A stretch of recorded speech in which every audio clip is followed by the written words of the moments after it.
प्रस्तुत है राज्य शिक्षा केंद्र मध्य प्रदेश भोपाल का प्रायोजित कार्यक्रम सुनो कहानी। पापा कहानी सुनाओ ना। सुनो कहानी कहो कहानी। सुनो कहानी कहो कहानी।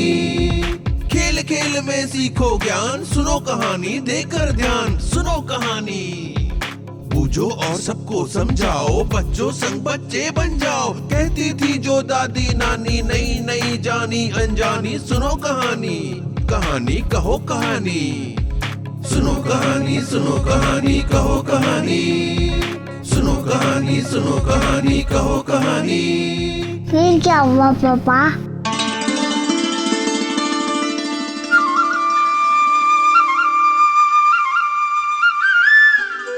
कहानियाँ मनुष्य के संघर्ष, सपनों और कामनाओं की दास्तान हैं। ये हमारी स्मृतियों का दस्तावेज हैं। कहानियाँ धड़कते जीवन का एक मुकम्मल आख्यान हैं। हम किसी भी सभ्यता और संस्कृति की कल्पना कहानियों के बिना नहीं कर सकते।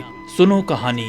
इस कार्यक्रम में पिछले हफ्ते आपने सुनी मुख्यमंत्री शिवराज सिंह चौहान से पांडवों की वो कहानी जिसमें अर्जुन मछली की आंख पर लक्ष्य भेदता है।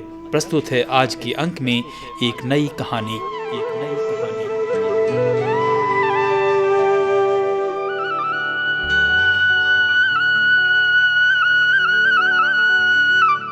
बच्चों, मुंशी प्रेमचंद का नाम आपने सुना है। वे महानतम भारतीय लेखकों में से एक हैं। उन्होंने हिंदी कहानी और उपन्यास की एक ऐसी परंपरा का विकास किया जिसने पूरी सदी के साहित्य और पूरी पीढ़ी को गहराई तक प्रभावित किया। ईदगाह बाल मनोविज्ञान पर आधारित मुंशी प्रेमचंद की एक उत्कृष्ट कहानी है। इसमें मानवीय संवेदना और जीवनगत मूल्यों की बेमिसाल अभिव्यक्ति है। ईद सिर्फ एक पर्व नहीं है, ये भाईचारा, शांति, दया, करुणा और अच्छाई को अपनी जिंदगी में उतारने का पवित्र दिन है। मुंशी प्रेमचंद की ईदगाह कहानी समाज के एक सच का खुला दस्तावेज है। 5 साल का बालक हामिद ईदगाह के मेले से अपने शौक, पसंद और उत्साह की कोई चीज नहीं खरीद पाता। खरीदता है तो अपनी बूढ़ी दादी के लिए एक चिमटा। जीवन के आधारभूत यथार्थ को हामिद के माध्यम से सहज भाषा और मार्मिकता के साथ हमारे दिलो दिमाग पर अंकित करने की अद्वितीय कोशिश है ईदगाह। तो आज सुनिए मुंशी प्रेमचंद की अमर कहानी ईदगाह। कहानी सुना रही हैं राज्य शिक्षा केंद्र मध्य प्रदेश भोपाल की अपर मिशन संचालक शीला दाहिमा।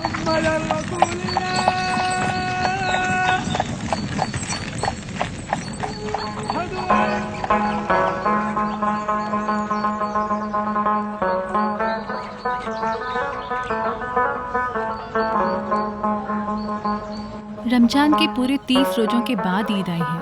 कितना मनोहर, कितना सुहावना प्रभात है। गांव में कितनी हलचल है। ईदगाह जाने की तैयारियां हो रही हैं। लड़के सबसे ज्यादा प्रसन्न हैं। रोज ईद का नाम रटते थे, आज वो आ गई। अब जल्दी पड़ी है कि लोग ईदगाह क्यों नहीं चलते। सभी बार बार जेब से अपना खजाना निकाल कर गिनते हैं और खुश होकर फिर रख लेते हैं। महमूद गिनता है 1, 2, 10, 12। उसके पास 12 पैसे हैं। मोहसिन के पास 1, 2, 3, 8, 9, 15 पैसे हैं। इन्हीं अनगिनती पैसों में अनगिनती चीज़ें लाएंगे, खिलौने, मिठाइयाँ, गेंद और जाने क्या क्या। सबसे ज़्यादा प्रसन्न है हामिद, वो 4-5 साल का गरीब दुबला पतला लड़का जिसका बाप गत वर्ष हैजे की भेंट हो गया और माँ न जाने क्यों पीली होती होती एक दिन मर गई। अब हामिद अपनी बूढ़ी दादी अमीना की गोद में सोता है और उतना ही प्रसन्न है।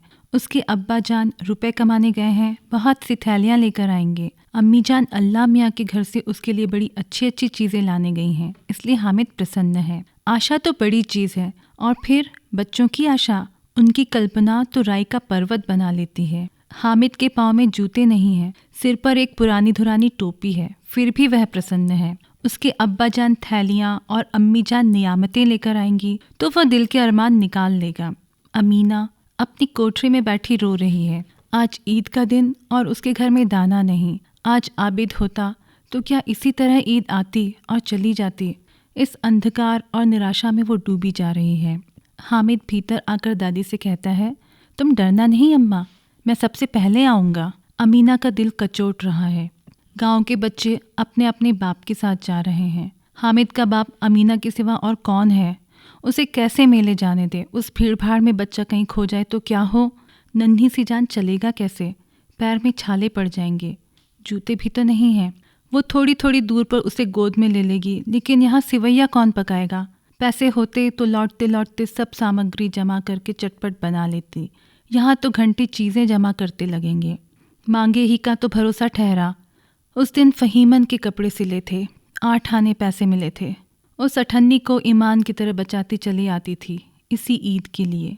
लेकिन कल ग्वालन सिर पर सवार हो गई तो क्या करती? हामिद के लिए कुछ नहीं है तो 2 पैसे का दूध तो चाहिए ही। अब तो कुल 2 आने पैसे बच रहे हैं, 3 पैसे हामिद की जेब में, 5 अमीना के बटुए में। यही तो बिसात है। और ईद का त्योहार अल्लाह ही बेड़ा पार लगाए। बच्चे को खुदा सलामत रखे, ये दिन भी कट जाएंगे।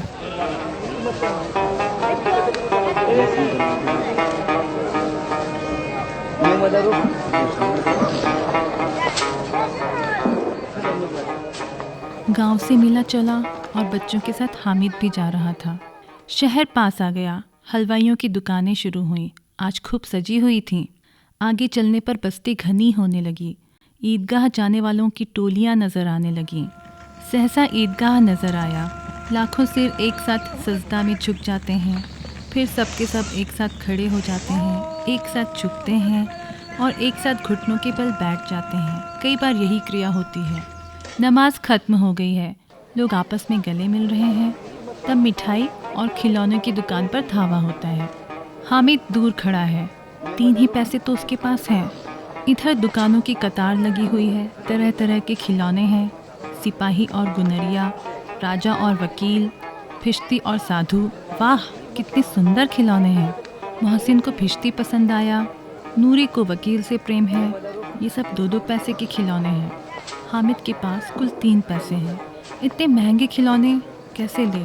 खिलौना कहीं हाथ से छूट पड़े तो चूर चूर हो जाए, जरा पानी पड़े तो सारा रंग धुल जाए। ऐसे खिलौने लेकर वह क्या करेगा? किस काम के? खिलौने के बाद मिठाइयाँ आती हैं। किसी ने रेवड़ियाँ ली हैं, किसी ने गुलाब जामुन। हामिद बिरादरी से पृथक है। उसके पास 3 पैसे हैं। क्यों नहीं कुछ लेकर खाता? ललचाई आँखों से सबकी ओर देखता है। मिठाइयों के बाद कुछ दुकानें लोहे की चीज़ों की, कुछ गिलट और कुछ नकली गहनों की। लड़कों के लिए यहाँ कोई आकर्षण न था। वे सब आगे बढ़ जाते हैं। हामिद लोहे की दुकान पर रुक जाता है। कई चिमटे रखे हुए थे। उसे ख्याल आया, दादी के पास चिमटा नहीं है। तवे से रोटियां उतारती हैं तो हाथ जल जाता है। अगर वह चिमटा ले जाकर दादी को दे दे तो वह कितना प्रसन्न होंगी। फिर उनकी उंगलियां कभी ना जलेंगी। खिलौने से क्या फ़ायदा? व्यर्थ में पैसे खराब होते हैं। ये तो घर पहुँचते पहुँचते टूट फूट बराबर हो जाएंगे। चिमटा कितने काम की चीज़ है। रोटियां तवे से उतार लो, चूल्हे में सेंक लो। कोई आग मांगने आए तो चटपट चूल्हे से आग निकालकर उसे दे दो। अम्मा बेचारी को कहाँ फुर्सत है कि बाजार आए, और इतने पैसे ही कहाँ मिलते हैं। रोज हाथ जला लेती है।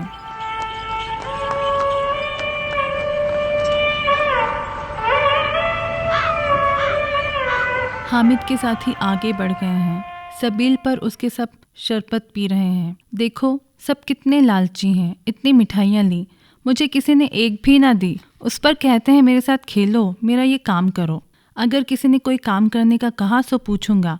खाए मिठाइयाँ, आप मुँह सड़ेगा, फोड़े फुंसियाँ निकलेंगी। मेरी जबान क्यों खराब होगी?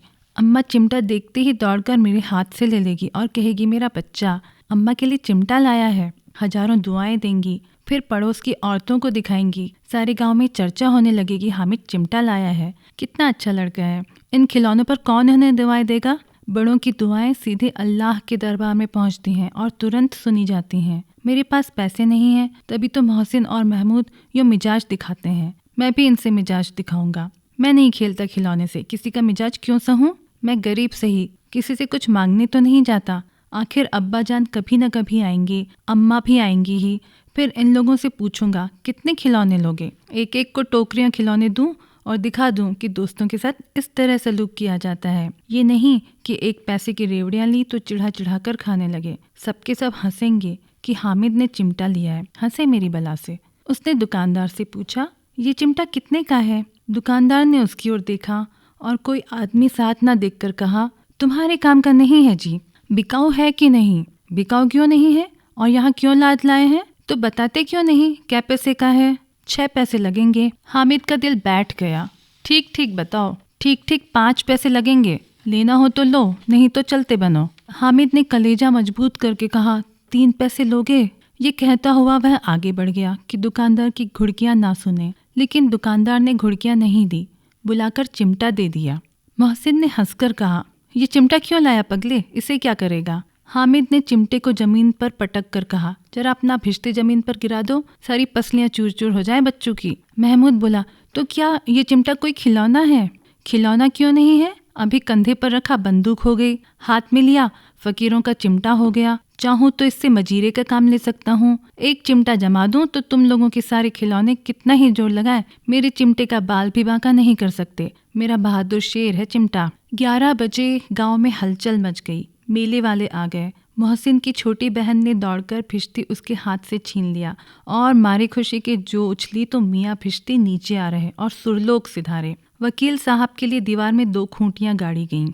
मालूम नहीं पंखे की हवा से या पंखे की चोट से वकील साहब स्वर्गलोक से मृत्युलोक में आ रहे और उनका माटी का चोला माटी में मिल गया। अब मियाँ हामिद का हाल सुनिए। अमीना उसकी आवाज़ सुनते ही दौड़ी और उसे गोद में उठाकर प्यार करने लगी। सहसा उसके हाथ में चिमटा देखकर वह चौंकी। ये चिमटा कहाँ था? मैंने मोल लिया है। क्या पैसे में? 3 पैसे दिए। अमीना ने छाती पीट ली। ये कैसा बेसमझ लड़का है कि दोपहर हुआ कुछ खाया न पिया, लाया क्या? चिमटा। सारे मेले में तुझे और कोई चीज न मिली जो ये लोहे का चिमटा उठा लाया? हामिद ने अपराधी भाव से कहा, तुम्हारी उंगलियां तवे से जल जाती थी इसलिए मैंने इसे लिया। बुढ़िया का क्रोध तुरंत स्नेह में बदल गया। बच्चे में कितना त्याग, सद्भाव और कितना विवेक है। दूसरों को खिलौने लेते और मिठाई खाते देखकर इसका मन कितना ललचाया होगा। वहाँ भी इसे अपनी बूढ़ी दादी की याद बनी रही। अमीना का मन गदगद हो गया। वह रोने लगी, दामन फैलाकर हामिद को दुआएं देती जाती थी और आंसू की बड़ी बड़ी बूंदें गिराती जाती थी। हामिद इसका रहस्य क्या समझता?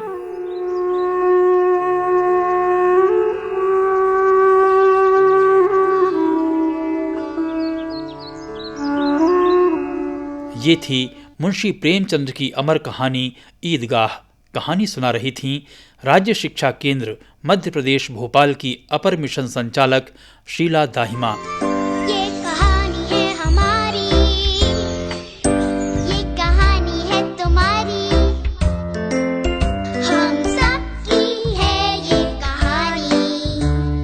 देखो सुनो सोचो समझो और सीख लो और सीख लो और सीख लो और सीख लो।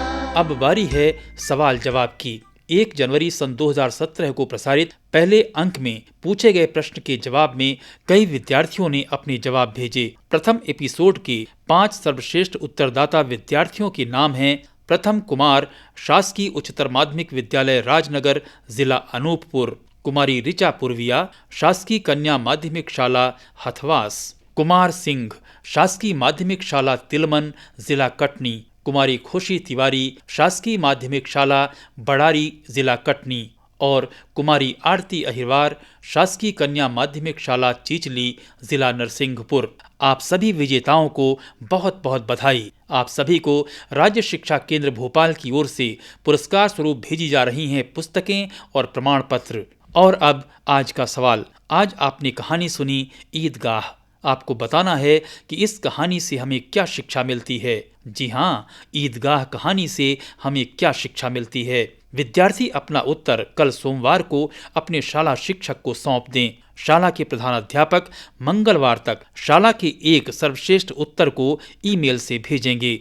ईमेल का पता है sunokahani mp@gmail.com। सर्वश्रेष्ठ चयनित 5 उत्तरदाता विद्यार्थियों को राज्य शिक्षा केंद्र भोपाल द्वारा पुरस्कार स्वरूप उनके स्कूल के पते पर भेजी जाएंगी पुस्तकें और प्रमाण पत्र। तो देर न करें, कल तक अपना जवाब अपने शाला शिक्षक को सौंप दें। अगले हफ्ते फिर मिलेंगे एक नई कहानी के साथ। नमस्कार। सुनो कहानी कहो कहानी, सुनो कहानी कहो कहानी। खेल खेल में सीखो ज्ञान, सुनो कहानी देकर ध्यान, सुनो कहानी। बूझो और सबको समझाओ, बच्चों संग बच्चे बन जाओ। कहती थी जो दादी नानी, नई नई जानी अनजानी। सुनो कहानी, कहानी कहो कहानी। सुनो कहानी कहो कहानी। सुनो कहानी कहो कहानी। अभी आप सुन रहे थे राज्य शिक्षा केंद्र मध्य प्रदेश भोपाल का प्रायोजित कार्यक्रम सुनो कहानी।